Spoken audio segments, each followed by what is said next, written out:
Hey, Microsoft Word 2007 niya DCA first semester syllabus sa ninangin apun mo zual hote kanina nga tinanin helaya ron ka home insert page layout reference mailing review view na ho hi menu bar ani ta tijon menu bar a hianin tab anom tani entinan home tab insert tab page layout tab reference tab mailing tab review tab view tab ani tinani tijon hela hian office button kanea he office button ania an hing ho wi poim mo thina ni office button ania tijon dot le a chuan entinanin a default font style at hi poim mo tani a default font style kan tiom je chu kan han lu chi a original lo ho kha entinan hei calibri body ani a default font size chu calibri body ania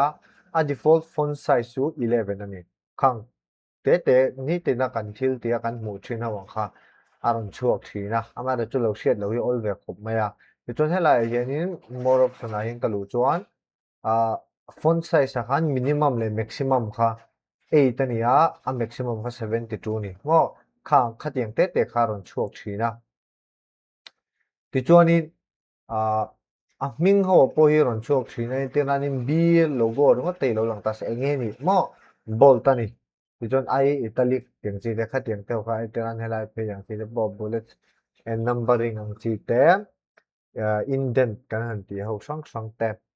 tiang sorting te mo paragraph view logo te ti chuanin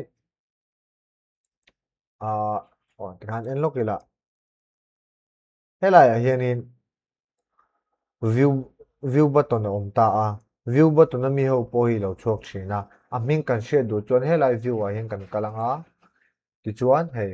print layout full screen reading web layout outline le draft ten ni chuan a zoom percentage te po hi lo chok ve thina minimum zoom percentage 10% ania maximum zoom percentage 500% ani ti chuanin thil dang le a chuan a copy paste te po helai a thalak ngot te kha ron om mai thea khating te kha ron chok thina ti chuan Microsoft Word document a hi kan save lo khani ne nge title bar a hi lo in ziak thin document 1 ti te nia chuanin en file extension nge ni Microsoft Word a hi .xlsx ani a file extension hinga kha khating khanin point sang kha chin chi ave nga ya lo tang kai pui chuan alomom hle